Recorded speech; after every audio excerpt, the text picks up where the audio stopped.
दोस्तों, मेरे चैनल में आपका स्वागत है। आज के इस वीडियो में मैं आप लोग को बताने वाला हूं कि अगर आप ज़मीन खरीदते हैं या फिर बेचते हैं तो फिर जिस दिन रजिस्ट्री होता है उस दिन आपको रजिस्ट्री ऑफिस में कौन कौन सी बातों का ध्यान रखना चाहिए।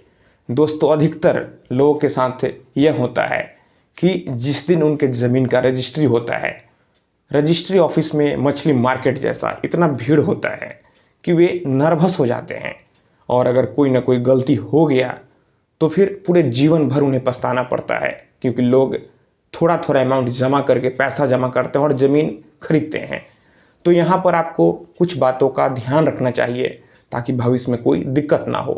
सबसे बड़ी गलती लोग यहाँ करते हैं कि जो भी सीएलडी ड्राफ्ट होता है, वह जो टाइपराइटर होता है उसी से ड्राफ्ट करवा लेते हैं। उसके पास एक फॉर्मेट होता है और वे उसी फॉर्मेट में नाम, एड्रेस, अमाउंट बदल देता है और आपका सेल डीड का ड्राफ्टिंग कर देता है।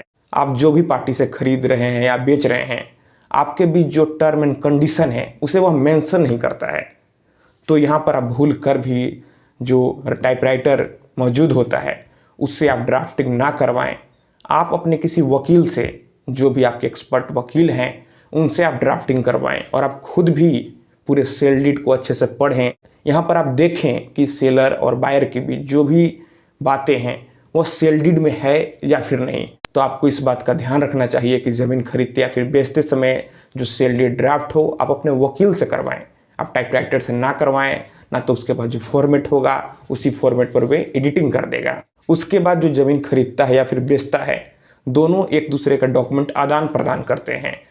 तो यहाँ पर एक अलग से एक सादे कागज़ पर ही आप एग्रीमेंट बना लें, आप समझौता कर लें कि कौन कौन सा डॉक्यूमेंट आप दिए हैं, ताकि कल को खरीदने वाला या फिर बेचने वाला यह ना कहे कि मुझे यह डॉक्यूमेंट नहीं मिला तो मुझे यह डॉक्यूमेंट नहीं मिला। आप सारे डॉक्यूमेंट का एक लिस्ट एक पेपर पर बना लें और दोनों पार्टी उस पर सिग्नेचर कर लें। आपको यहाँ पर 2 विटनेस से सिग्नेचर करवा लेना चाहिए।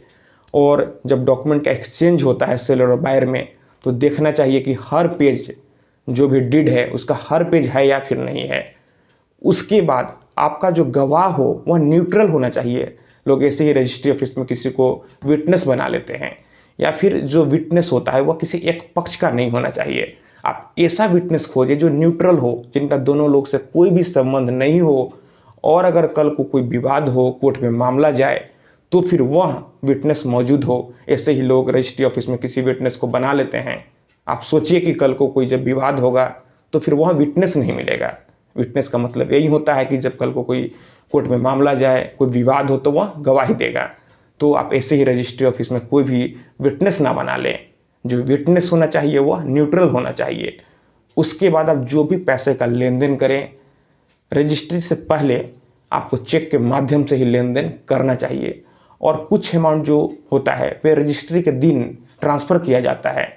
तो उस दिन अगर आप चेक लेंगे तो यहाँ खतरे से खाली नहीं होगा, क्योंकि हो सकता है अगर वह चेक बाउंस कर जाए और रजिस्ट्री हो जाए तो फिर यहाँ पर कोर्ट का चक्कर लगाना होगा, फिर विवाद बढ़ सकता है।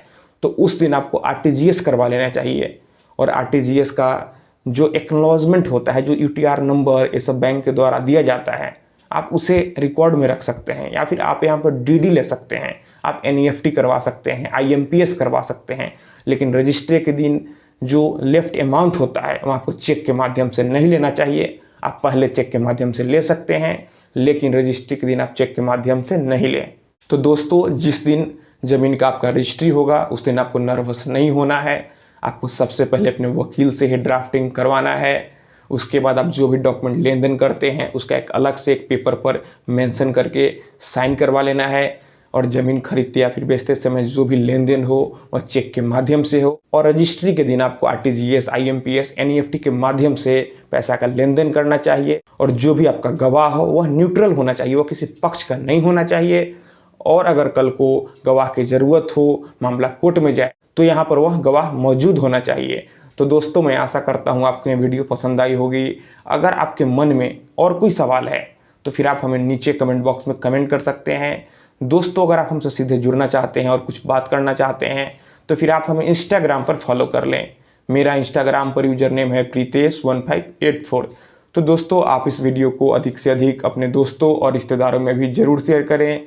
हम लोग मिलते हैं अगले वीडियो में एक नए टॉपिक के साथ। तब तक आप अपना और अपने परिवार का ख्याल रखें।